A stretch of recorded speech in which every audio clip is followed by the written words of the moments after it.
bien sûr, il est résident au Gabon, étant entendu que la CIMA a pour siège le Gabon et qui a fait des études en matière d'assurance de très haut niveau qui ont été sanctionnées par les diplômes de l'Institut des assurances de l'Université de Tours et puis par des diplômes de troisième cycle en banque, assurance, en économie et en statistique qui l'ont conduit à occuper de très hauts postes dans la haute fonction publique camerounaise en ayant été directeur général des assurances au ministère des Finances et puis ensuite administrateur de plusieurs entreprises et de plusieurs organisations qui sont dans ce secteur. Bien sûr, la CIMA est un organe de régulation, est un organe extrêmement important qui est au cœur du métier des assurances et qui permet non seulement au-delà de la régulation de faire en sorte qu'il y ait que l'on capitalise l'expérience en matière d'assurance en Afrique. Monsieur Sambatiam est connu de tous. Il a fait de très bonnes études qui ont été sanctionnées par un diplôme de doctorat en sciences économiques à l'Université de Lyon, capitale des Gaules. Et ensuite, il a été haut fonctionnaire à la Banque centrale de Mauritanie, ministre du budget, haut fonctionnaire au Fonds monétaire international et à ce titre, représentant résident de cette grande institution dans différentes capitales africaines, dont Dakar, Djibouti et d'autres, et bien sûr avec des postes importants également d'économiste principal et d'économiste senior au niveau de l'organisation elle-même, en étant en charge des programmes de plusieurs pays et des dossiers économiques de plusieurs pays du Fonds monétaire international. Notre troisième panéliste auquel nous allons être connectés par des moyens modernes de communication que nos parents et nos grands-parents, dont nos parents et nos grands-parents ne pouvaient imaginer l'efficacité, parce que pour la première fois, on peut parler de très loin tout en étant presque présent. Il est en France et c'est notre collègue Yahya Oulamar qui lui a fait de très brillantes études. Après Mathsup et Mathsp à Janson de Sailly, il a obtenu le diplôme d'administrateur de administrateur et ingénieur statisticien économiste de l'ENSAE en France, avec des diplômes de troisième cycle de très haut niveau dans les plus prestigieuses universités parisiennes, à la fois en mathématiques et en analyse économique, et qui ensuite a travaillé non seulement à la Banque centrale de Mauritanie, mais a travaillé aussi comme banquier, directeur général de banque en France et à l'étranger, administrateur de plusieurs institutions administrateur de plusieurs institutions bancaires européennes et africaines, et comme conférencier et comme spécialiste de l'économie et de la mobilisation de l'épargne, et comme spécialiste des questions liées au développement. Moi-même, je m'appelle notre collègue journaliste m'a présenté tout à l'heure, et donc je ne pense pas qu'il faille ajouter quelque chose à ce qu'elle a indiqué. Nous allons donc commencer par dire que l'homme, quel qu'il soit, nous avons 1 heure à consacrer à cette première conférence inaugurale, et nous avons commencé à midi et nous allons tâcher de terminer à 13 heures. Comme vous le savez, l'assurance est une question extrêmement importante parce que l'homme, quel qu'il soit, a toujours cherché à se protéger des aléas et de la vie. Des aléas de la vie, mais aussi des aléas de la nature, parce que les premiers hommes vivaient dans des conditions qui sont infiniment plus difficiles que celles auxquelles la civilisation nous a permis d'accéder, et donc par conséquent, il fallait se protéger non seulement contre les prédateurs, mais il fallait se protéger également contre les maladies, contre les intempéries, et donc par conséquent, l'idée d'assurance est née de cette incertitude dans laquelle nous vivons et que nous essayons d'exorciser par des moyens qui étaient rudimentaires au départ, mais qui se sont sophistiqués avec le temps pour donner lieu à ce qu'on appelle l'assurance aujourd'hui, dont le premier objectif est de faire en sorte d'élisser les aléas et de faire en sorte que les aléas soient mutualisés pour que l'impact de l'aléa sur une personne physique ou sur une entreprise soit moins important que s'il n'y avait pas cette mutualisation. Et aussi, il faut dire que le fait de lisser l'aléa ou le fait d'essayer en sorte que l'aléa, par définition toujours présent, ait un impact le plus minimal possible, ceci est de nature à promouvoir le développement économique et à promouvoir la créativité et à promouvoir l'entrepreneuriat. Et parce que l'homme, donc, qui par définition doit agir toujours dans un environnement incertain et risqué, voit les risques inhérents à son activité et à son audace en quelque sorte minimisés par les systèmes d'assurance. Alors, dans notre tradition musulmane, on peut remonter à très loin pour dire que dans le Saint-Coran, il est question des conseils qui ont été donnés par Youssef alayhi salam, Joseph pour les francophones, paix sur lui, à Pharaon pour lui demander d'épargner une partie des récoltes de l'Égypte pour faire face aux années difficiles qui s'annonçaient. Et donc, l'on peut considérer que l'épargne est aussi une forme d'assurance pour l'avenir.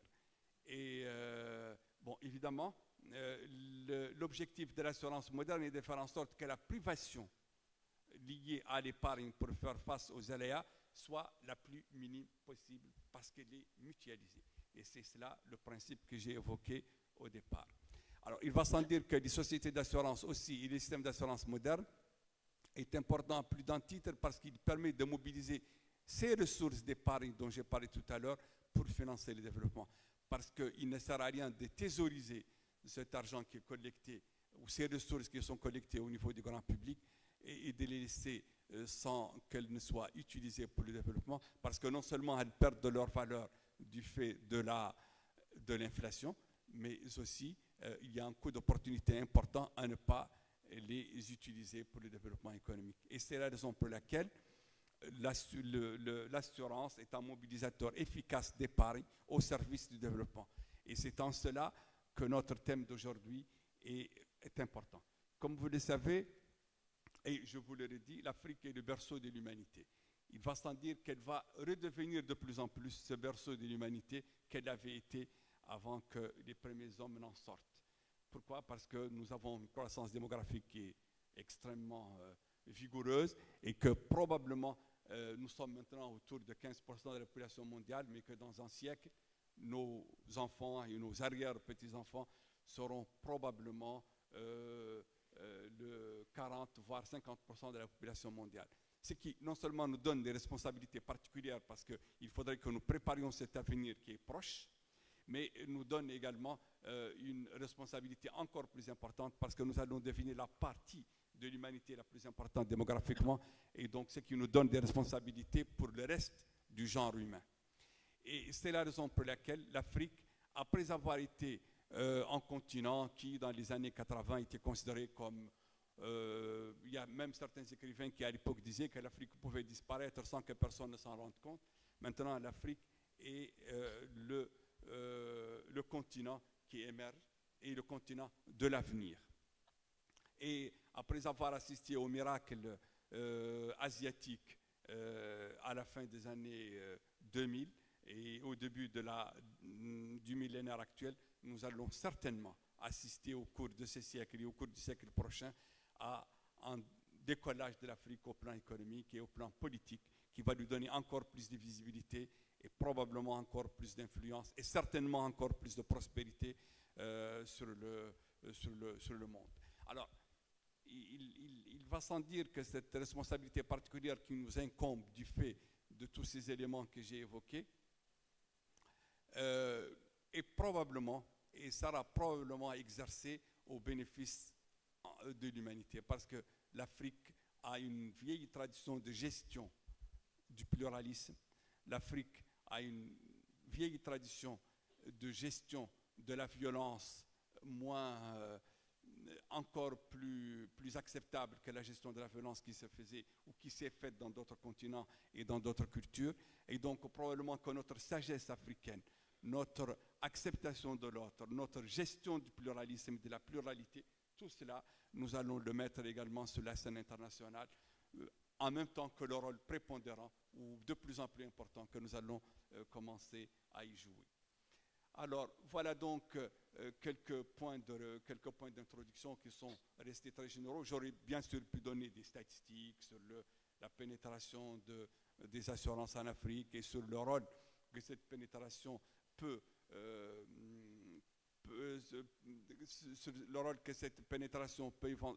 donner pour le développement économique, sur la corrélation qui pourrait exister entre la pénétration des assurances, la mobilisation de l'épargne et le développement économique et les points de croissance.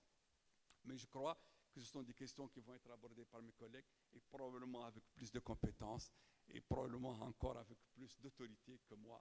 Donc sans plus tarder, je vais donner la parole à notre collègue et ami, le secrétaire général de la CIMA, notre collègue Blaise Ezo Ngolo, qui, comme je vous le rappelle, a une très grande expérience dans le domaine des assurances et a eu à la gérer aussi bien au niveau du Cameroun, donc son pays, qu'au niveau de l'Afrique, en étant secrétaire général de la CIMA. Merci.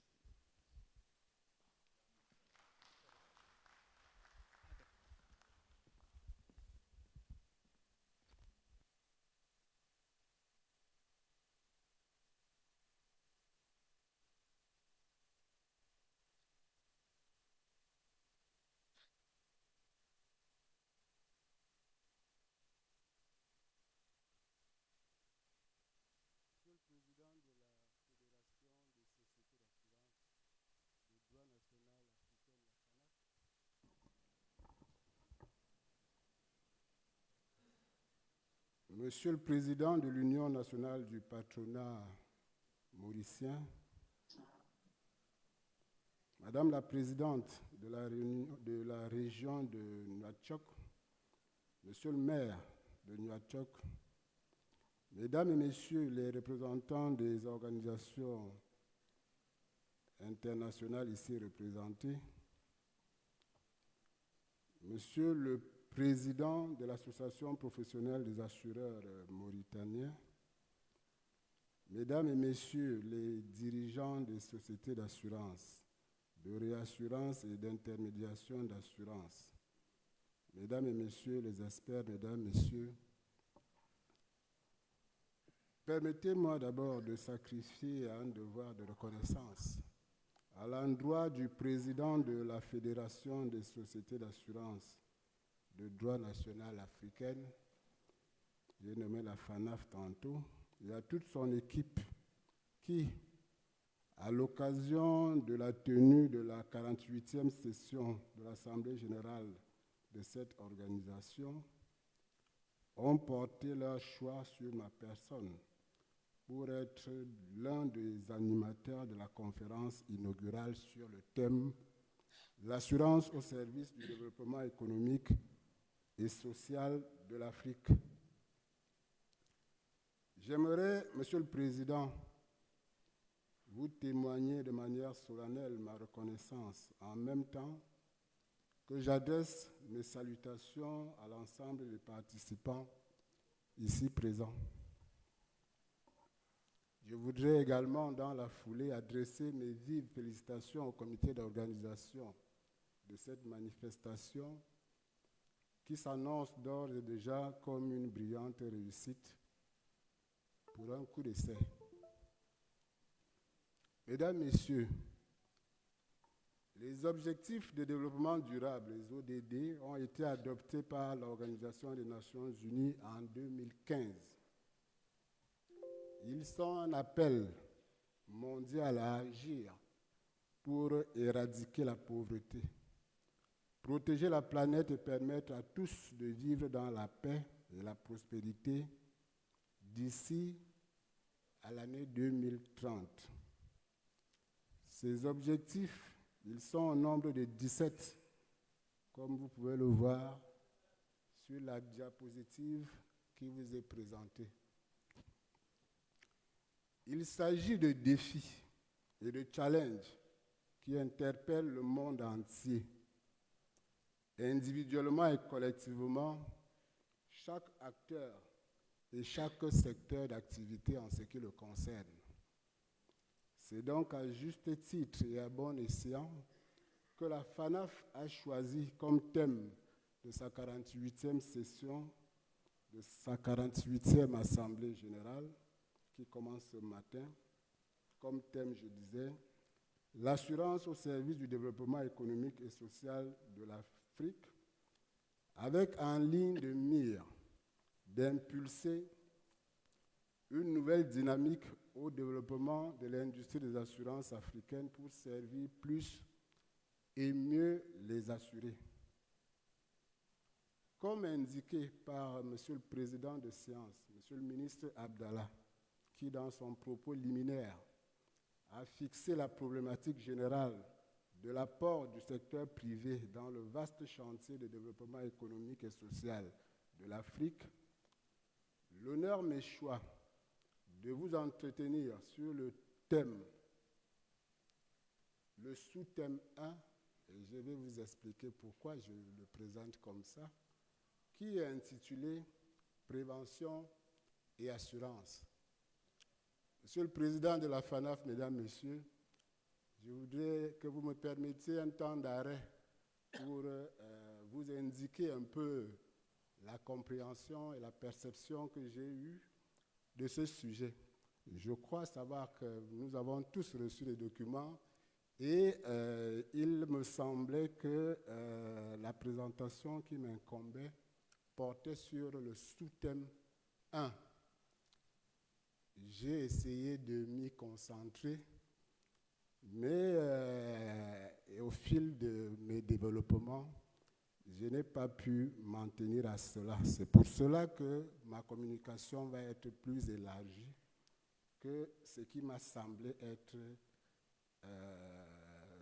la sollicitation qui était la mienne. Mesdames, Messieurs, pour cette présentation, il m'a semblé pertinent de m'en référer à la démarche classique éprouvée lors de toute prise de parole à l'occasion d'une présentation scientifique. Cette démarche est celle de la contextualisation et de la circonspection préalable du sujet. En termes de contextualisation, je voudrais rappeler que l'indice de perception du développement économique et social en Afrique a été fixé par la Commission économique pour l'Afrique des Nations Unies dans un rapport de 2015 intitulé « Mesurer l'exclusion humaine dans une optique de transformation structurelle ». L'émergence du développement social comme élément clé du développement économique en Afrique gagnerait du terrain d'après ce rapport-là. Dans la même lignée, les dirigeants africains ont clairement prescrit la nécessité d'une stratégie de croissance inclusive, transformatrice dans le contexte de l'agenda 2063 du programme de développement durable à l'horizon 2030 et dont les objectifs se fondent sur les principes d'égalité, de durabilité, de l'inclusion qui ne laisse personne pour compte. S'agissant de la circonscription du sujet, elle appelle à définir les notions de prévention, de risque, de développement économique et social et d'assurance. Ensemble, concepts dont aucun sens ne vous échappe. Néanmoins, il n'est pas surabondant de rappeler que la prévention, dans son sens littéral, renvoie à l'ensemble des mesures préservatrices contre certains risques. La notion de risque, quant à elle, est susceptible de plusieurs acceptions. Nous choisissons de retenir qu'elle se rapporte à un événement dont l'arrivée aléatoire est susceptible de causer un dommage aux personnes ou aux biens, ou aux deux à la fois.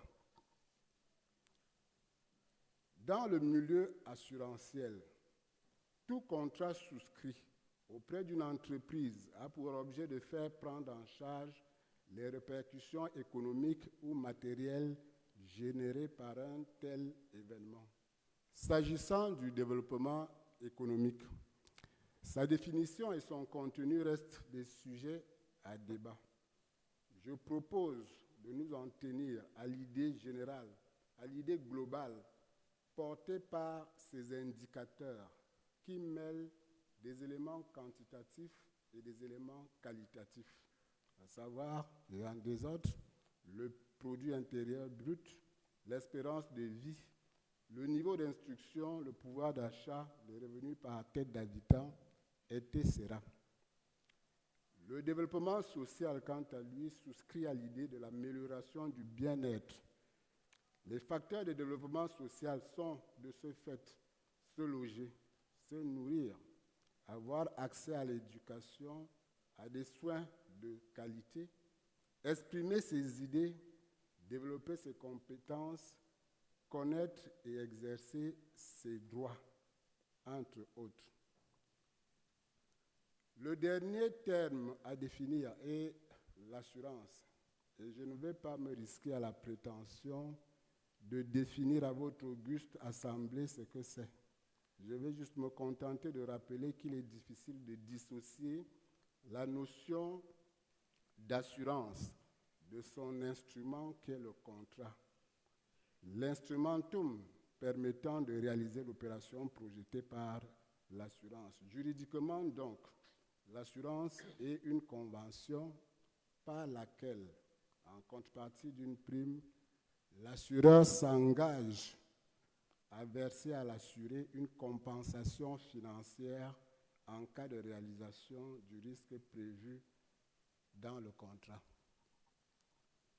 Mesdames, Messieurs, ce laborieux et certainement fatigant, mais non moins nécessaire exercice de contextualisation et de définition étant effectué, la problématique à laquelle se résume notre sujet et sur laquelle se structure mon exposé est donc, je peux la formuler ainsi, comment et dans quelle mesure la prévention du risque par l'assureur contribue-t-elle au développement économique et social de l'Afrique?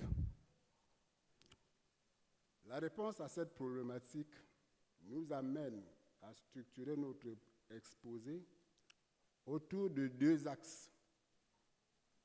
D'abord, le premier, l'assurance et la prévention du risque comme instrument d'accompagnement du développement économique de l'Afrique.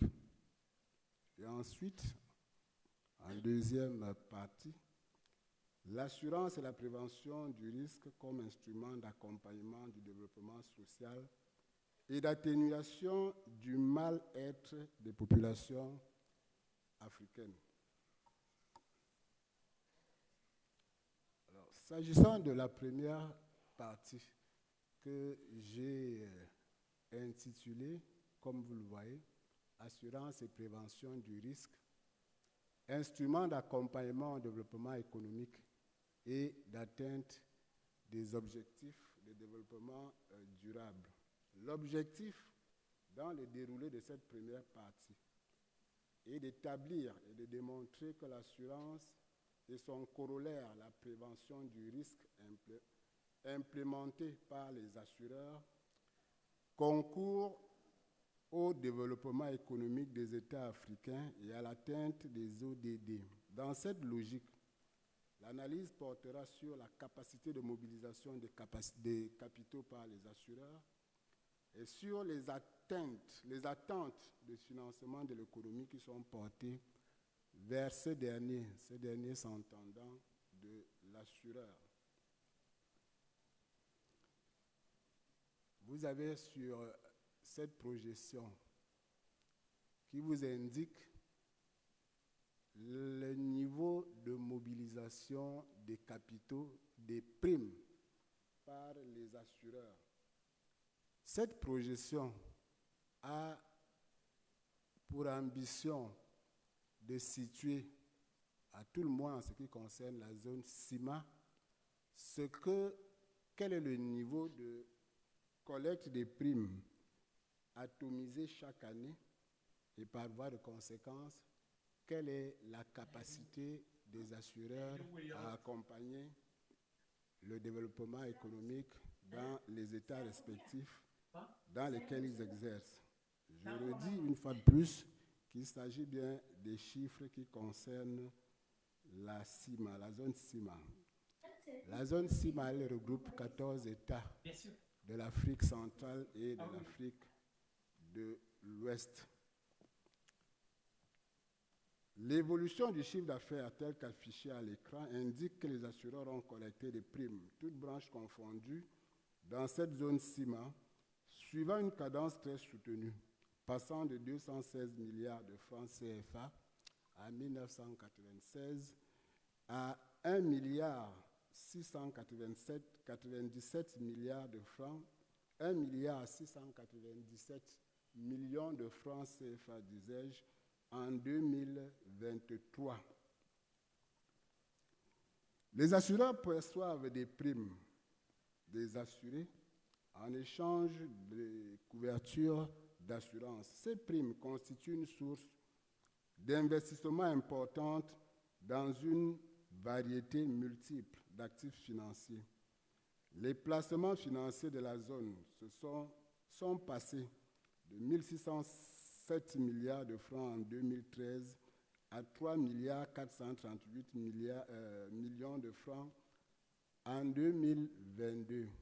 Je redis, ces données sont celles de la CIMA. Elles ont, encore une fois, vocation juste à vous donner une idée de ce que peut être la capacité de mobilisation des assureurs. Ces primes rassemblées, collectées, servent au paiement des sinistres. Nous évoquons le paiement des sinistres comme un élément majeur, important, central, qui apporte, n'est-ce pas, du financement à l'ensemble des assurés. Et partant, et à ce titre, nous estimons qu'il s'agit bien d'un levier, d'un concours important au développement de nos États. Les assureurs jouent effectivement un rôle majeur aussi dans la préservation du potentiel économique africain. Les sinistres payés des sociétés d'assurance, comme je l'ai évoqué, ont évolué substantiellement de 242 milliards de francs en 2013 à plus de 450 milliards de francs en 2022. En fournissant des protections appropriées, les assureurs accompagnent les assurés et bénéficiaires de contrats dans l'atténuation des éventuelles pertes financières et les accompagnent à accéder à des financements externes. Mesdames, Messieurs, les assureurs participent au financement des projets d'infrastructure en fournissant une assurance contre les risques associés à ces projets, tels que les risques de construction, environnementaux, politiques, etc. Ces mêmes assureurs soutiennent l'innovation et l'entrepreneuriat en fournissant une assurance adaptée aux besoins des start-up, des entreprises, à l'innovation et au secteur émergent. Mesdames, Messieurs, le développement ci-dessus confirme à suffisance le rôle inéluctable de l'industrie des assurances et de la prévention des risques comme concours pertinent au développement des économies africaines. Il en va de même pour le développement social, l'atteinte des objectifs de développement durable qui participent à l'amélioration du bien-être des populations. La deuxième partie va donc effectivement porter sur cet énoncé. L'objectif dans cette deuxième partie est axé sur l'analyse et la démonstration de ce que la prévention du risque par les sociétés d'assurance doit couvrir et couvre plusieurs branches avec des conséquences significatives sur le soulagement des peines et l'amélioration des conditions de vie des populations. L'assureur intervient dans des secteurs d'activité diversifiés et de portée sociale, tels que l'éducation, l'agriculture, la santé, les nouvelles technologies, l'entrepreneuriat, les start-up, etc. Dans la même logique, il faut relever que le secteur agit sur un panel très large de couvertures diversifiées, variées tant sur les biens que sur les personnes et les risques émergents. Mesdames, Messieurs, je voudrais terminer ma présentation en disant, une fois de plus, que notre sujet, nous l'aurions largement développé si nous ne l'avions pas perçu comme limité à ces quelques aspects. Néanmoins, au terme de notre exposé, il nous semble évident que le secteur des assurances est un acteur incontournable face aux enjeux et défis de développement socio-économique de l'Afrique. Il participe de manière significative au regard des chiffres que nous venons de passer en revue, bien que ce soit seulement ceux de la CIMA. mais le secteur est interpellé à optimiser et à densifier davantage ses activités de prévention des risques et d'atténuation du fossé social, objet de préoccupation de la plupart des organisations mondiales et régionales. L'assurance reste et demeurera au service du développement économique et social de l'Afrique. Telle est d'ailleurs la nature et le cœur de métier de cette profession. Nos attentes des présentes assises, que je souhaite fructueuses, sont que les échanges et partenariats soient davantage renforcés entre tous les intervenants à tous les niveaux pour des résultats compatibles avec les objectifs fixés par les ODD. Mesdames, Messieurs, je vous remercie pour votre aimable attention.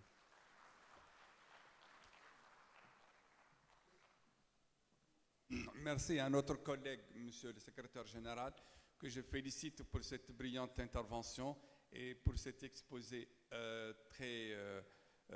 extrêmement important et qui nous apprend beaucoup de choses sur les assurances et sur la liaison qui doit être regardée, qui doit être étudiée entre les assurances et les objectifs du développement durable. Et donc cette communication va bien sûr être versée aux actes de notre conférence et j'y reviendrai plus loin dans les conclusions générales que je tirerai tout à l'heure des interventions de nos différents panélistes. Maintenant, il me plaît et c'est un honneur et un plaisir pour nous tous de laisser, comme on dit, si on veut traduire le mot anglais, de laisser le rôle à notre ami et collègue, Monsieur le ministre Samba.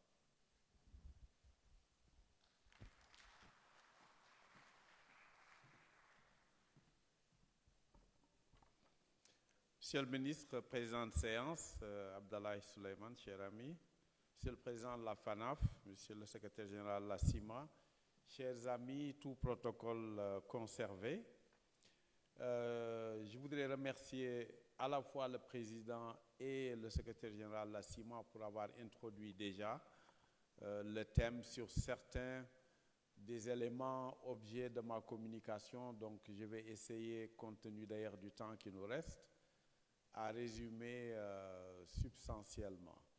Je voudrais d'abord m'excuser au niveau de ma communication. Il y a 2 typos, c'est rare, mais ça m'a échappé et je m'en excuse.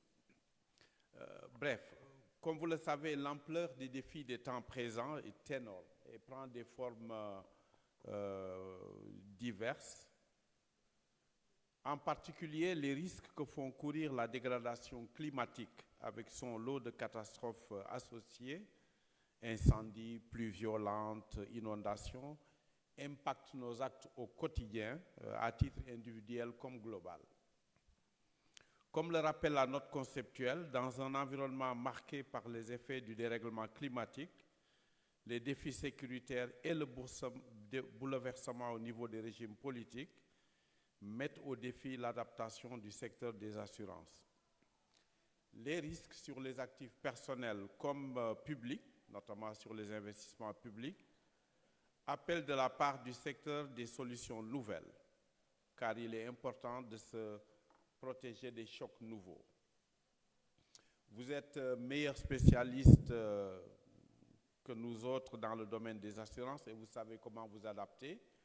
Mais ces défis appellent quand même des synergies du côté des autorités publiques et des solutions d'accompagnement nécessaires.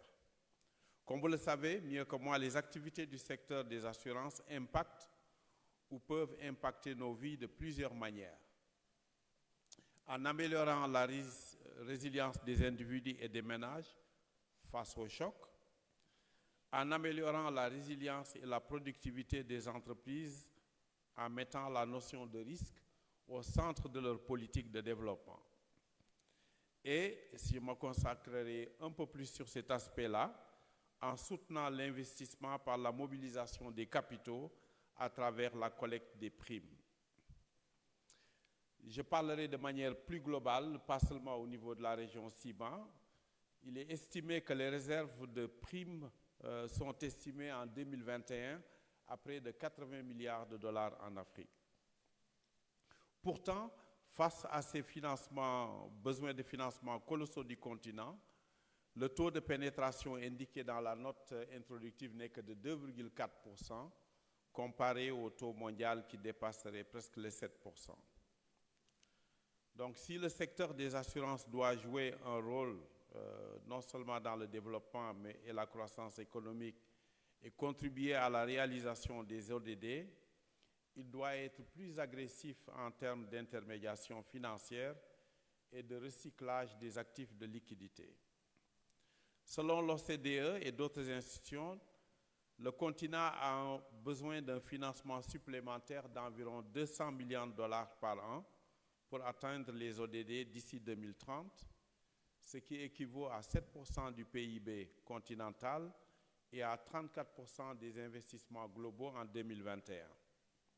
D'un autre côté, le gap de financement des infrastructures en Afrique approche les 100 milliards. Enfin, au niveau climatique, c'est un domaine nouveau, aussi bien pour l'adaptation que pour l'atténuation. Les besoins tourneraient autour de 50 milliards de dollars par an, estimés par le PNUD, essentiellement pour des secteurs tels que l'énergie, l'agriculture, la foresterie, l'industrie et les transports. Ces besoins massifs nécessitent une implication plus solide du secteur privé à travers les PPP et en premier lieu celle du secteur des assurances. Pour cela, 2 voies s'ouvrent à l'industrie.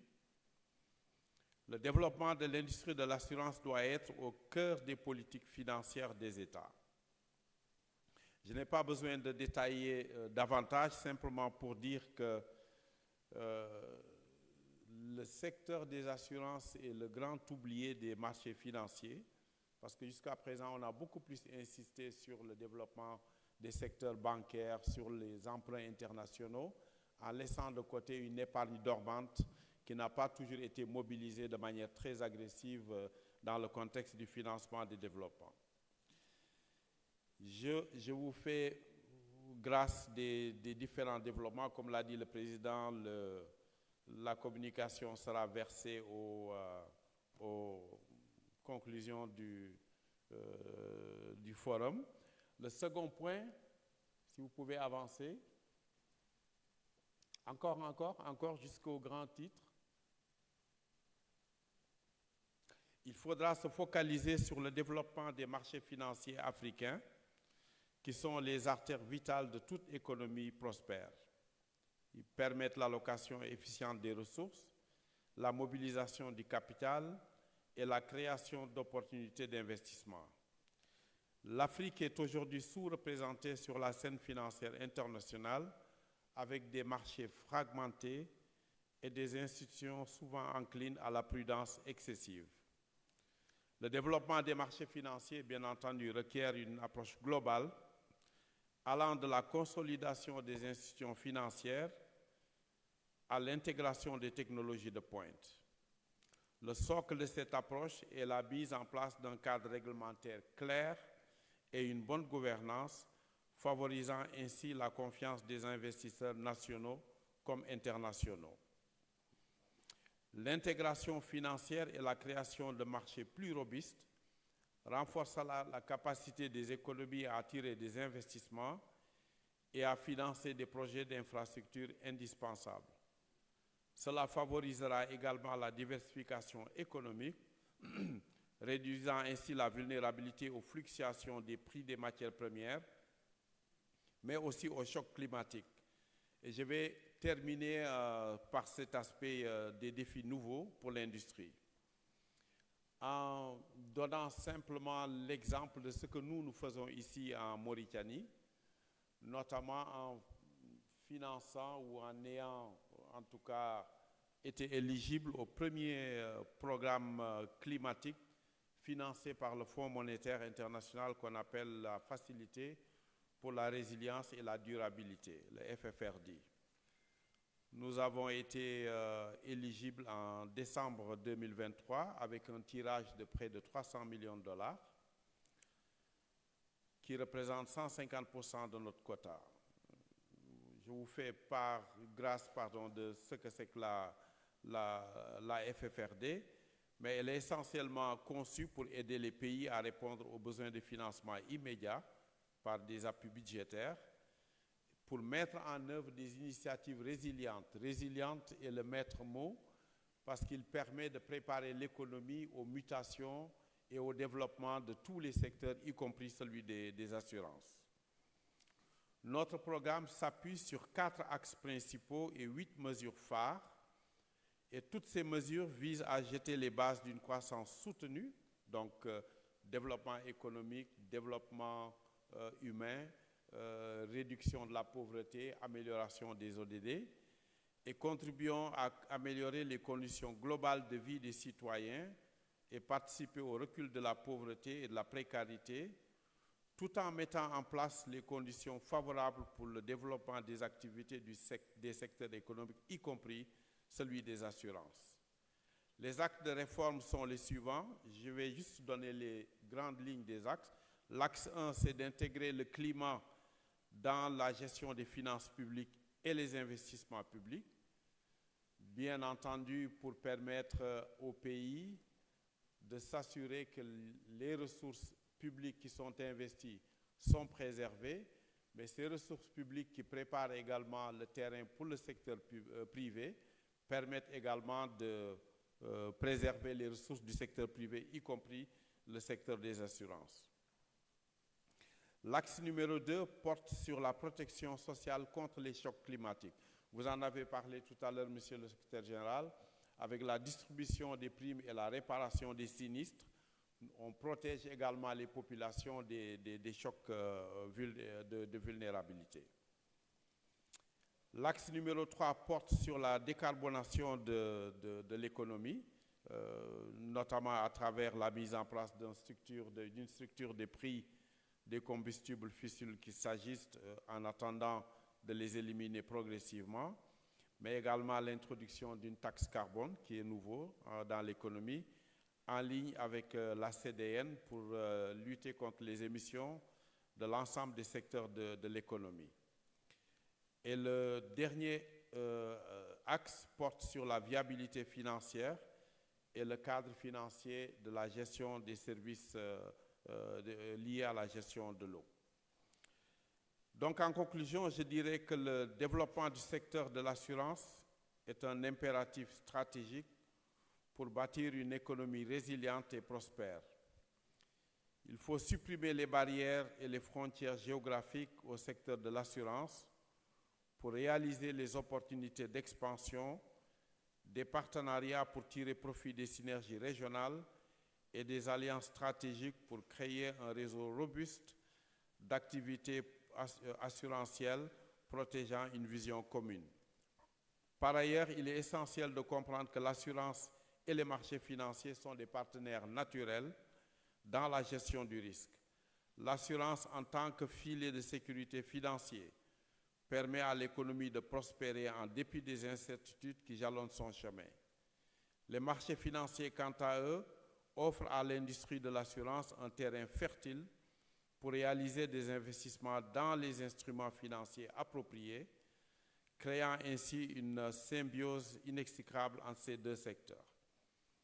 Enfin, la création d'une monnaie unique, le développement des marchés financiers et l'épanouissement du secteur de l'assurance sont les piliers fondamentaux de l'émergence d'une Afrique prospère, résiliente et dynamique.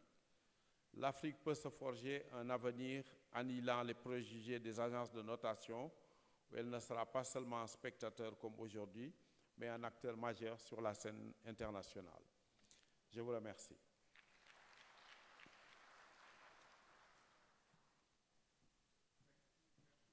Ministre Sambatiam, pour cette conférence brillante. On ne pouvait pas s'attendre à moins de sa part.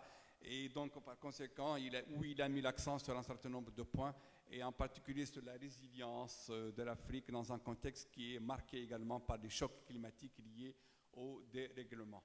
Et donc, par conséquent, il est important de voir quelles sont les facilités internationales qui sont offertes dans ce cadre et que peut offrir également le secteur des assurances, et de faire en sorte qu'il y ait des liens entre tout cela pour créer les synergies les plus fortes et pour faire en sorte que l'Afrique puisse être prospère et résiliente face au choc climatique et face à tous les aléas, en particulier économiques, mais aussi climatiques, dont le siècle et auquel notre siècle doit faire face.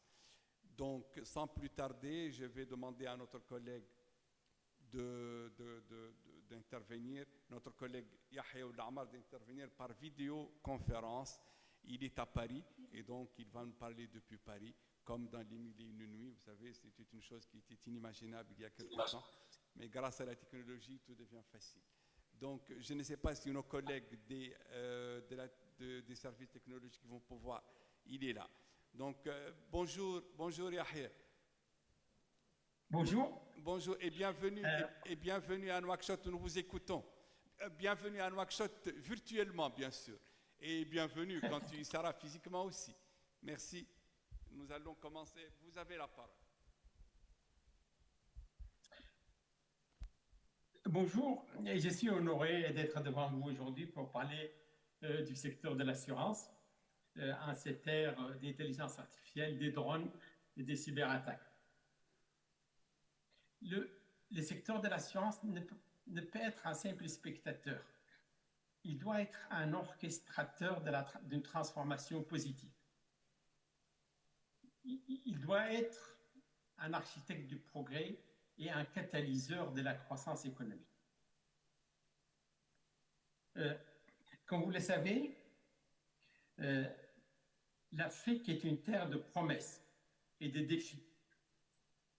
Elle connaît une diversité des risques qui exigent une réponse que je considère plutôt visionnaire quant au développement de son industrie de l'assurance, qui en fait, l'industrie de l'assurance est le vrai pilier de sa croissance économique. C'est un pilier invisible. Cette réponse prend sa source dans diverses théories économiques et dans notre connaissance à tous et de notre expérience de notre continent, l'Afrique. Alors, le premier thème qui me paraît important à rappeler, et surtout à rappeler aux décideurs publics, est la place de la dynamique, la place de l'assurance dans les dynamiques économiques. Je pense d'abord à la théorie économique de base, qui considère que l'assurance est plus qu'un service financier et qu'elle est une réponse à notre problématique de l'imprévisibilité. Ce qui a des effets importants sur notre bien collectif. Puis à la théorie de la gestion des risques, qui considère le marché du risque d'une importance fondamentale pour tout progrès. Et dans lesquels l'assurance joue un rôle de premier plan en termes qui donne la possibilité aux entrepreneurs de pouvoir bâtir leur ambition. Donc là où l'assurance peut couvrir, les entrepreneurs transforment les incertitudes en opportunités.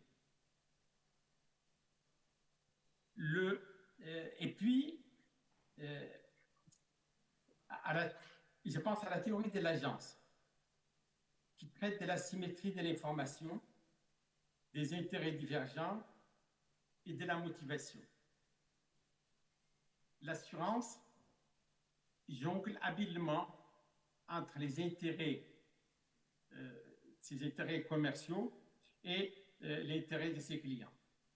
Et son devoir moral de répondre de façon équitable aux besoins de ses clients. Et puis, il reste enfin la théorie économique de la gestion, qui est la théorie économique comportementale, qui, elle, parle de la véritable condition humaine et qui nous explique quelque part pourquoi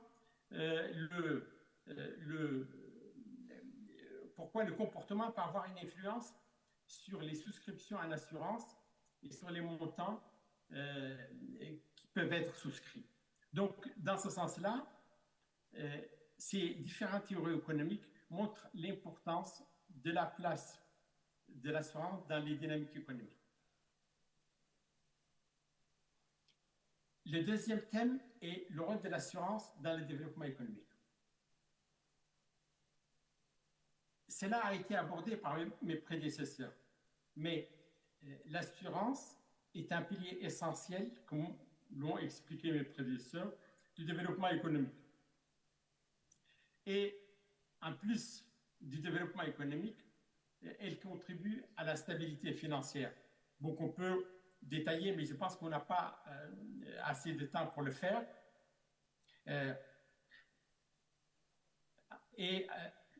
Alors, il y a aussi le fait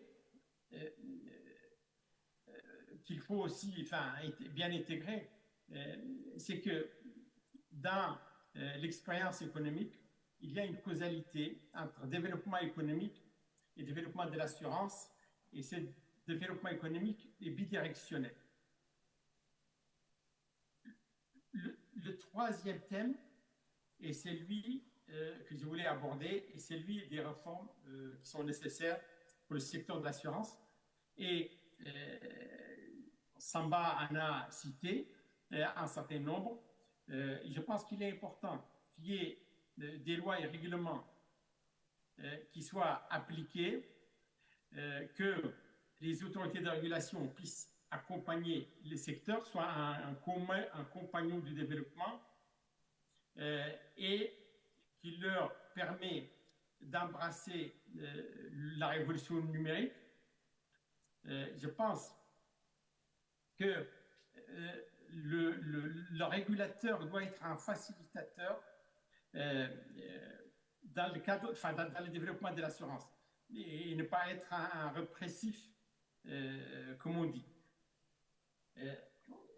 Donc, le régulateur doit aider les secteurs des assurances à pouvoir adopter de nouvelles formes d'assurance répondant aux besoins de notre monde d'aujourd'hui.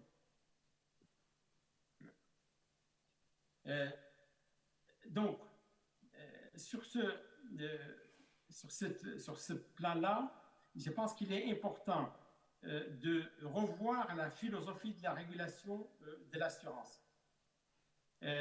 Et aussi, quand on voit aujourd'hui que certains sinistres peuvent faire basculer des ménages dans une extrême pauvreté, et qu'il est nécessaire de pouvoir financer, de pouvoir encourager l'investissement dans les infrastructures et aussi dans les énergies renouvelables via l'assurance, on comprend pourquoi il est nécessaire que les secteurs publics et les États mettent en place des subventions, des primes d'assurance et des incitations fiscales pour le secteur de l'assurance. Alors, le dernier point au niveau des réformes que je souhaite aborder est celui d'un espace économique ouvert pour le secteur de l'assurance sur l'ensemble du continent. Ce marché unique permettrait de renforcer l'intégration, il permet de renforcer la compétitivité, et il est nécessaire pour booster le secteur de l'assurance et son développement. Alors, maintenant, il faut savoir que le secteur de l'assurance est à l'aube d'une ère extraordinaire, et qu'il doit changer ses méthodes, les méthodes de calcul de primes. Pourquoi? Parce qu'il a des données en temps réel. Ces données en temps réel sont celles fournies par tout ce qui est objet connecté, par tout ce qui est par l'intelligence artificielle,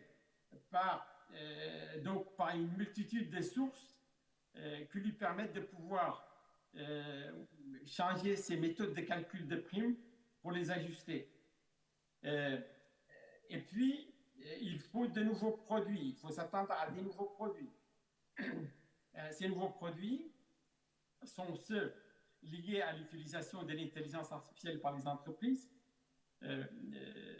donc pour les couvrir en cas d'erreur, pour l'utilisation des blockchains, vous savez, pour les contrats intelligents, ceux qui peuvent se déclencher des remboursements alors qu'on n'a pas fait de demande ou des déclarations de sinistres. Vous en avez plusieurs exemples. Vous avez par exemple les annulations de vol. Donc les assurances sont automatiquement connectées aux annulations, enfin aux aéroports. Donc ils savent si le vol a été annulé ou non. Les assurances relatives par exemple à la météo. Donc ces contrats intelligents où les remboursements se déclenchent automatiquement. Donc il faut une assurance dessus. Il faut une assurance contre les cyberattaques. Donc il y a de nouveaux produits d'assurance qui exigent de nouvelles méthodes de calcul et auxquelles les assureurs doivent s'attendre. Par ailleurs, le dernier point que je souhaite aborder est celui de l'importance du développement du secteur financier pour les assurances.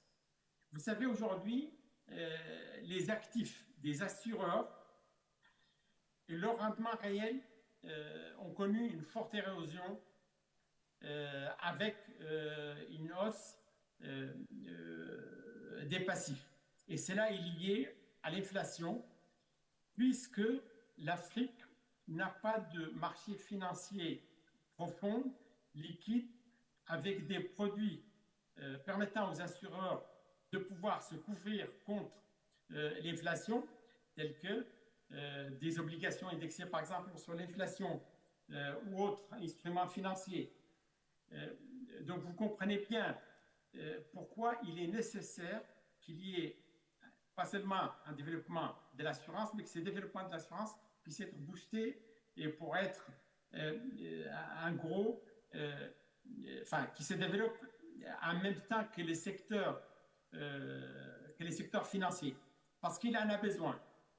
L'exemple que je viens de citer le montre. Sur le reste, je pense qu'aujourd'hui, nous convenons tous que le développement du secteur de l'assurance et du secteur financier, ils doivent se faire en parallèle, ils doivent se faire simultanément, que cela demande une réglementation et une transparence, l'utilisation des technologies de pointe, et pour encore pouvoir assurer une intégration au niveau de l'Afrique, la monnaie unique est le meilleur catalyseur qui permettra aux deux secteurs de pouvoir accomplir la mission qui est attendue, qui est celle du financement des économies africaines, qui est celle de la croissance économique. Je vous remercie.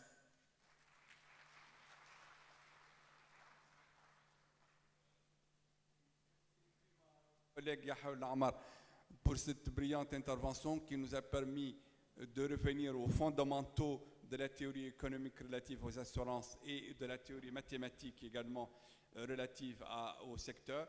Et il a introduit une notion qui me semble extrêmement importante et que nous pouvons globalement retenir, c'est que l'assurance permet de transformer les risques en opportunités et le risque en incitation et le risque en développement, en mobilisant l'épargne et en faisant en sorte également que les aléas dont nous avions parlé tout à l'heure et qui sont au cœur de l'assurance et à l'origine des assurances elles-mêmes, que ces aléas puissent être atténués. Et c'est cette atténuation des aléas qui est importante pour le développement économique et qui est importante pour l'entrepreneur et qui permet de pouvoir prendre des risques et de pouvoir assumer ces risques-là parce que ces risques sont atténués par définition par une assurance qui est disponible.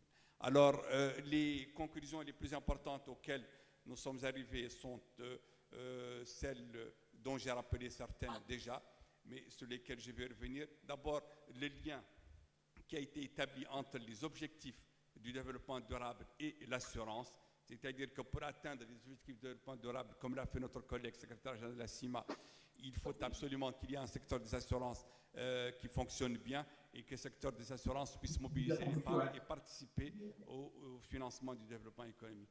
La seconde conclusion qui est importante, c'est que la résilience économique, dans un contexte marqué par les chocs climatiques liés au dérèglement climatique mondial, cette résilience est liée à une assurance efficace et que les bailleurs de fonds internationaux et les grandes institutions financières internationales en ont pris conscience. Et c'est la raison pour laquelle il y a de nouvelles facilités qui vont dans ce sens et qu'il faut trouver des synergies entre toutes les facilités qui sont offertes au plan international et au plan des institutions financières internationales, et au niveau plutôt des institutions financières internationales, trouver les liens qui puissent être, ou les synergies qui peuvent être développées avec les assureurs nationaux.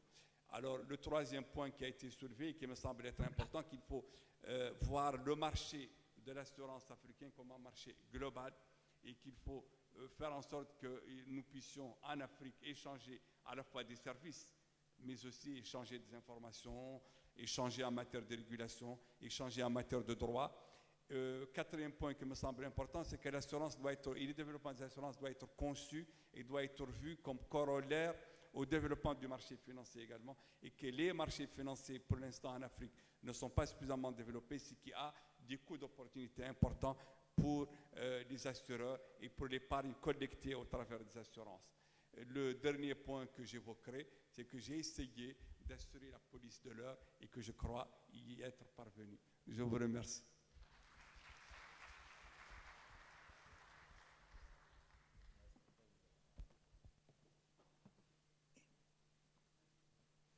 Merci à vous. Y a-t-il une personne qui voudrait poser une question? Oui, allez-y. Micro.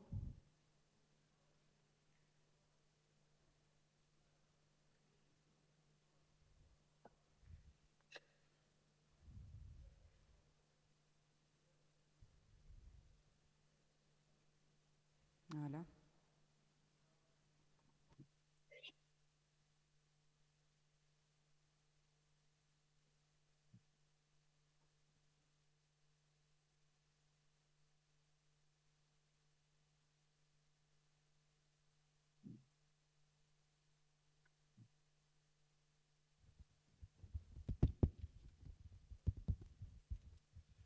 Bonjour à tous, Abd Salam de la Nasr Assurance. Donc, je tiens à vous féliciter pour votre intervention, vos interventions qui ont été édifiantes, je pense, pour nous tous. Donc, j'avais une question justement par rapport au rôle que peut jouer l'assurance pour le développement de l'économie.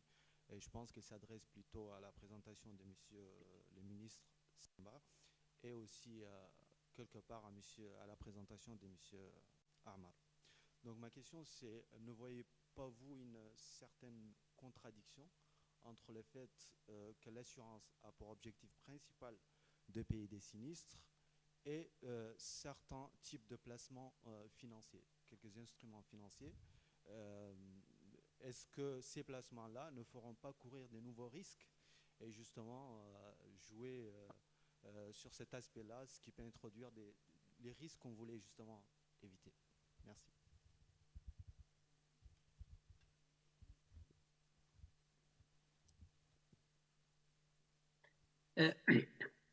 Est-ce que vous pouvez répéter un peu la question parce que je n'ai pas totalement entendu? Yahya, je vais résumer pour toi. La question, c'est de savoir s'il n'y a pas une contradiction entre le besoin d'assurer la protection au niveau du secteur des assurances et un besoin de rendement en plaçant les produits des primes, par exemple, sur les marchés financiers.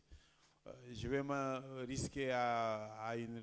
Si vous regardez en termes de probabilité, entre la collecte des primes et ce qui arrive comme incident, la probabilité est relativement faible par rapport à la masse des primes qui sont collectées. Ça, c'est un. Si vous avez par exemple un assureur de voitures qui assure 1000 voitures, probablement dans l'année, il aura payé des sinistres, disons, pour une vingtaine de voitures. Mais pour tout le reste, ce sont des ressources qui sont disponibles. Et en les plaçant, en faisant un rendement positif, il couvrira au contraire davantage ses besoins d'assurer que s'il ne le faisait pas. Donc je ne pense pas qu'il y ait une contradiction, bien au contraire. Je crois que le besoin aujourd'hui est de regarder le volume des besoins de financement de l'Afrique en général dans les domaines que j'ai rappelés, ils ne sont pas les seuls, et les ressources qui sont disponibles, qui peuvent être utilisées et être beaucoup plus bénéfiques en termes de productivité pour le secteur des assurances. Yahya, si tu veux y rajouter quelque chose? Je ne pense pas qu'il y ait une contradiction entre les placements des assureurs qui servent à financer l'économie, qui servent à financer réellement l'économie, donc ces primes d'assurance, donc les rendements qu'ils peuvent obtenir sur le marché et les remboursements pour la clientèle. La vraie question pour les assureurs, c'est une diminution du nombre de risques et puis une minimisation des coûts administratifs. Donc une diminution du nombre des sinistres, pas des risques, hein, enfin, une diminution du nombre des sinistres, une minimisation des coûts administratifs. Je pense que c'est ça plus ou moins qui peut intéresser, enfin qui est l'enjeu pour l'assureur. Le rendement, bien évidemment, le rendement, il l'obtiendra sur le marché, c'est dans ses placements.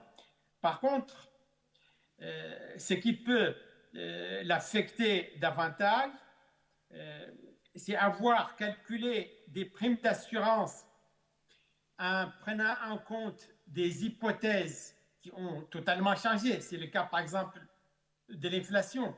Aujourd'hui, les sinistres, pour les réparer, ça coûte beaucoup plus cher qu'avant parce qu'il y a eu une inflation importante. Donc, ce décalage-là entre le montant des sinistres et les primes qui ont été encaissées avant, c'est ça qui pose réellement problème. D'où on a tout l'intérêt, comme on l'a dit, d'avoir une couverture de ces primes-là déjà placées sur le marché financier, sur des produits indexés sur l'inflation. Je ne sais pas si, si on est clair dans ce qu'on a dit. On dit tous les deux à cette question qui est importante, c'est-à-dire comment faire en sorte qu'en plaçant le produit des primes collectées, nous ne courions pas de nouveaux risques et nous ne fassions pas courir des risques aux assureurs et donc nous ne fassions pas perdre en quelque sorte, au moins virtuellement, des ressources au développement. Mais je crois que les réponses qui ont été apportées sont des réponses extrêmement pertinentes. Nous allons prendre d'autres questions avec votre autorisation. Merci, Monsieur le Président. Merci, Monsieur les conférenciers. Je suis Batili du marché du Sénégal, assureur Takaful et assureur Takaful Vie. Les questions que je pose ne sont pas vraiment en relation avec mon métier actuel d'assureur Takaful. C'est interroger un peu les panélistes sur la possibilité de mettre en place des instruments de mesure de l'impact de l'assurance sur les populations. Vous savez, quand vous organisez la sécurité d'un plus grand nombre de personnes, ça peut encourager les autorités à venir peut-être vous couvrir. Est-ce que c'est possible? Est-ce que ce n'est pas souhaitable? Sur la possibilité de mettre en place des indicateurs, des capitaux couverts, les usines que l'on a couvertes, les capitaux couverts dans ces usines, les capitaux importés, ce que l'on a importé, les maisons protégées, les responsabilités telles qu'elles ont été encourues, leur niveau de responsabilité. Je veux dire que nous avons besoin, surtout dans un pays où l'assurance n'a pas été développée, de montrer aux gens comment est-ce possible. Je retourne un peu la question aux panélistes, parce que nous avons besoin de convaincre nos autorités que nous pesons. La dernière question que je voulais poser s'adresse à son Excellence, disons, le conférencier lointain et proche à la fois. Il concerne un peu la technologie, l'usage de la technologie et de la technologie mesurant immédiatement et individuellement, disons, la position des gens qui sont en risque. Est-ce qu'il n'y a pas là une petite contradiction à éviter entre l'assurance qui est collective, c'est-à-dire que l'on rassemble des solidarités, et puis le fait que les mesures individuelles que l'on prend sont justement des mesures individuelles de l'instant, alors que nous cherchons à pratiquer une industrie solidaire. Merci beaucoup. Et Samba, est-ce que tu peux résumer? Ah oui, il va te résumer tout à l'heure, Yahya. Mais je vais demander d'abord à notre collègue de répondre à la première question. Et puis pour ce qui est de la question qui s'adresse plus particulièrement à vous, Yahya, Samba va te la résumer. Merci beaucoup, Monsieur le Président. Je suis sûr que les contours de la question de M. Bathily, peut-être qu'elles n'ont pas été suffisamment claires. En tout état de cause, j'ai bien compris qu'il souhaite savoir si on peut définir un instrument de mesure, n'est-ce pas, de l'impact de l'assurance sur les capitaux couverts. C'est bien ça. L'impact de l'assurance sur les capitaux couverts. Alors, impact de l'assurance sur les capitaux couverts. En temps normal, l'assurance a vocation, n'est-ce pas, à accompagner les opérateurs économiques de tous les secteurs à se doter de possibilités de recours pour faire face, n'est-ce pas, à des situations qui préjudicieraient au développement de leurs affaires. De l'autre côté, ils ont besoin d'un certain niveau de capitaux pour définir l'étendue de leurs interventions, l'étendue de leur développement.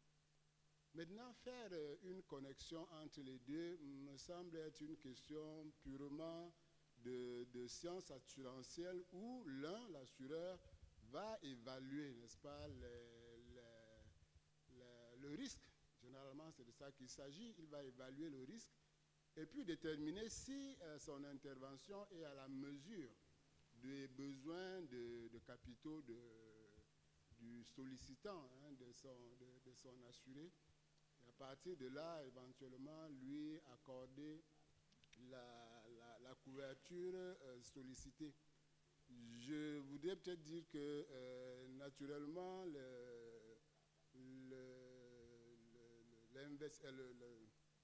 celui qui souhaite la couverture, l'entreprise qui souhaite la couverture pour un certain montant, pour une certaine dimension, a certainement des critères qui ont mobilisé, qui ont conduit à la définition de son besoin. Lesquels critères éventuellement pourraient ne pas être en adéquation avec les exigences, n'est-ce pas, de l'assureur, les exigences techniques qui pourraient amener l'assureur à dimensionner ou à rejeter la couverture sollicitée. Mais M. Bathily, je ne sais pas si c'est exactement le sens de ce que vous souhaitiez savoir, la corrélation entre n'est-ce pas, la mesures de l'assurance et les capitaux couverts. Sinon, peut-être que vous pourriez préciser à nouveau clairement la dimension de votre question. Merci infiniment, Monsieur le Secrétaire général. Je vais demander également à Samba au ministre Samba Thiam d'ajouter quelques mots ou quelques précisions sur un point qui avait été évoqué, en particulier ce point lié à la solidarité, qu'on appelle ici chez nous en arabe vernaculaire, takaful, et donc en arabe dialectal, takaful, même si c'est un niveau d'arabe un peu plus que le presque littéral. Samba. Et puis après, je vais revenir à la question qui a été posée par M. Battili sur les questions technologiques qui s'adressent à notre conférencier depuis Paris, Yahya Lamar, et je vais la lui préciser. Merci, Président. Sur la partie Takavoul, dans un monde idéal, si le niveau de développement et le niveau des revenus étaient suffisants, les individus se couvriraient eux-mêmes avec les secteurs des assurances. Nous ne sommes pas dans ce cas. C'est pour ça qu'en Mauritanie, nous avons créé un registre social qui est assez bien fait et qui est un modèle d'ailleurs dans la sous-région, qui a permis d'identifier toutes les personnes vulnérables qui doivent être couvertes aussi bien au niveau des chocs climatiques, au niveau inondations, sécheresse, etc., mais également en termes de besoins monétaires. Ce nombre de personnes et les montants affectés, on peut les considérer comme étant un équivalent de l'assurance couverte en temps normal. Du côté des entreprises, du côté de l'économie de manière globale, le fait que dans la facilité pour la résilience et la durabilité, on introduise des mesures d'impact climatique pour pouvoir mesurer dans le budget quels sont les niveaux de dépenses affectés aux effets climatiques. C'est également un autre volant équivalent de ce qu'aurait dû être l'investissement couvrant le capital, notamment en termes d'infrastructures ou bien en termes de revenus. Donc ces deux côtés-là, comme je disais, dans un monde idéal où l'État n'avait pas à se substituer, l'équivalent aurait certainement dû être couvert par des sociétés d'assurance, comme on le voit dans les pays développés, parce que les individus ou les entreprises auraient recours plutôt au service des sociétés d'assurance que d'attendre des aides de la part de l'État. Président. Merci bien. Merci, Monsieur le ministre Samba Thiam. Donc, je vais résumer à mon ami et frère Yahya Lamar la question telle que je l'ai comprise de Monsieur le Président Battili. Mais comme Yahya le sait fort bien, il ne faut jamais se fier totalement à la compréhension de ses oncles, n'est-ce pas? Et donc, par conséquent, la question est la suivante. Est-ce que les nouvelles technologies, en rendant les sinistres en quelque sorte plus visibles et plus proches de l'assureur, et en faisant en sorte que le marché des assurances peut plus facilement être développé, est-ce que ces nouvelles technologies ne sont pas une chance qui devrait être saisie et un instrument qui doit être saisi par les assureurs pour développer le marché des assurances et pour qu'il y ait davantage également de synergie entre et d'interrelation entre le marché des assurances et et le marché financier, comme évoqué par vous dans vos propos tout à l'heure. Voilà. Alors, ça a coupé un tout petit peu avant, tout au début. Est-ce que vous pouvez me répéter? Chose suivante, j'ai dit que la question de M. Battili, du président Battili, est liée au fait que la révolution technologique actuelle va rendre les sinistres plus visibles. Donc, par conséquent, l'évaluation des sinistres va être plus facile à faire que ne l'était par le passé. Elle va en quelque sorte également donner des instruments aux assureurs qui leur permettraient de pouvoir avoir une clientèle beaucoup plus large parce qu'ils vont pouvoir atteindre l'assuré le plus lointain et l'assuré le plus marginal. Et donc, est-ce que toutes ces opportunités-là ne sont pas de nature à devoir être saisies par les Africains pour développer l'assurance en Afrique, mais aussi pour qu'il y ait davantage de synergie et de liens et d'interrelation entre le marché des assurances et le marché financiers, comme évoqué par vous dans votre brillante intervention du début. Voilà. En fait, je n'ai pas tout bien saisi. Tout ce que... donc, vous allez m'excuser si je réponds à côté. Et, parce que souvent, il y a des petites coupures, des mini-coupures. Je pense que les nouvelles technologies sont importantes d'abord pour les assureurs parce que ça leur permet de calculer des primes d'assurance optimalisées selon les comportements de l'assuré. Donc, ça leur donne un ensemble de données en temps réel qu'ils peuvent exploiter. Donc, dans ce sens-là, les nouvelles technologies, ils vont aussi bien à l'avantage de l'assureur que de l'assuré, parce que les primes seront calculées, enfin les bonnes primes seront calculées à leur juste montant. Ces nouvelles technologies permettent aussi d'éviter les basculements des ménages à revenus faibles vers plus de pauvreté, vers une extrême pauvreté, parce que, vous savez, aujourd'hui, avec les nouvelles technologies, il peut y avoir, vous pouvez créer de la solidarité. Et puis, avec les nouvelles technologies, les assureurs peuvent avoir un rôle préventif. Par exemple, en Europe, on nous envoie des SMS en nous disant attention, il y aura une tempête, il y aura une pluviométrie beaucoup plus importante ce soir, faites attention aux fenêtres, faites attention. Donc, cette partie-là que les assureurs peuvent jouer demain en fournissant de l'information à leurs assurés pour minimiser et diminuer le nombre de risques et donc diminuer les impacts sur le revenu. Tout à l'heure, quand j'ai dit qu'il faut que le secteur public subventionne certaines primes d'assurance, c'est pour la stabilité sociale. Parce qu'il y a des primes d'assurance. C'est sûr que le ménage moyen, sur un certain nombre de choses, ne peut pas se couvrir. Je prends le cas, par exemple, de l'agriculteur. Aujourd'hui, la plupart des États payent des assurances paramétriques. Elles sont très chères. Enfin, c'est $1 million, 2 millions, etc. Enfin, c'est assez cher, même si parfois le pays récupère 10 millions. Je pense que ces genres de primes, par exemple sur l'assurance climatique, qui va couvrir une région donnée.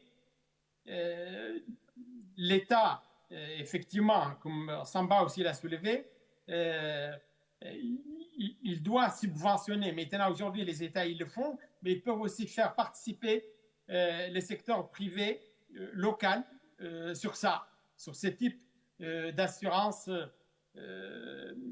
climatique. Et pour éviter à ce qu'il y ait un basculement dans la pauvreté totale de milliers de petits ménages d'agriculteurs. Donc, le fait que les nouvelles technologies peuvent fournir des indications pour prévenir que, par exemple, il va y avoir une pluviométrie importante dans telle région et que cela peut entraîner une destruction des cultures. Je pense que ça aiderait plutôt que... vous pouvez me dire, ah oui, mais dans ces cas-là, comment ils peuvent faire? Ils peuvent faire, je pense qu'en sachant qu'un événement va arriver auquel on n'y peut rien, les autorités publiques et les assureurs peuvent prendre les dispositions pour les délais de paiement pour les ménages qui vont souffrir de ça, ou qui, même si on a dit que les blockchains peuvent déclencher des remboursements, par exemple, automatiques. Donc ces délais-là sont importants pour ne pas faire basculer les ménages dans une pauvreté extrême et donc augmenter les inégalités locales. je ne sais pas si j'ai répondu à la question, mais je n'entendais que, enfin, il y a eu beaucoup de coupures quand vous l'avez donc dit. Vous avez très bien répondu à la question et vous avez introduit également de nouveaux éléments qui sont importants. Je crois qu'il est temps que nous concluions parce qu'il est donc 13h30 et que nous sommes en retard par rapport au programme d'une heure. Je remercie l'assistance d'avoir écouté nos différentes interventions. Pour ma part, c'était assurer la police de la parole. C'est une police qui n'est jamais si agréable que cela. Pour mes collègues, c'était des interventions brillantes qui ont balisé le sujet et qui ont posé des questions pertinentes et qui ont introduit également des données qui sont fondamentales par rapport au thème de cette conférence et de ce colloque. Et il va sans dire que nous en retenons un certain nombre de points de conclusion sur lesquels nous allons nous séparer. Premier point, c'est que l'assurance est importante pour l'entrepreneuriat parce qu'elle permet d'atténuer les risques et le risque est toujours un frein pour l'entrepreneuriat. L'assurance est également importante parce qu'elle permet de mobiliser l'épargne et elle permet également, lié à un marché financier dynamique, de faire en sorte que cette épargne puisse être utilisée pour le développement économique et social. Et ainsi, elle permet de pouvoir atteindre les objectifs du développement humain durable pour lesquels l'Afrique a besoin de mobiliser annuellement, comme rappelé par mon collègue le ministre Sambetiam, de 200 milliards de dollars.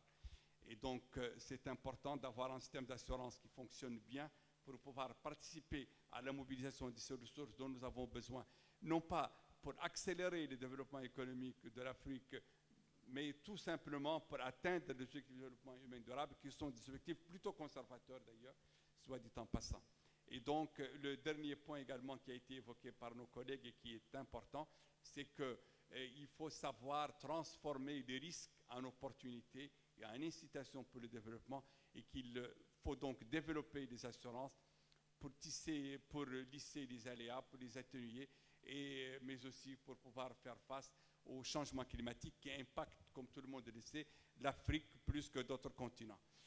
Encore une fois, bienvenue en Mauritanie et merci de nous avoir écoutés et merci à nos collègues de nous avoir invités et très bonne conférence. Merci. Merci beaucoup à vous. J'invite le président de la FANAF pour la remise des cadeaux.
Voilà, votre attention, s'il vous plaît.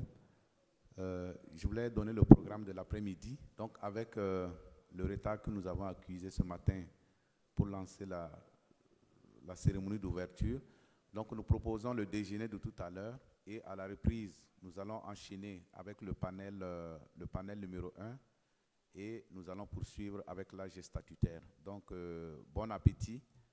Le déjeuner, c'est au chapiteau offert par Sicaré. Voilà, c'est à votre droite à la sortie. Bon appétit.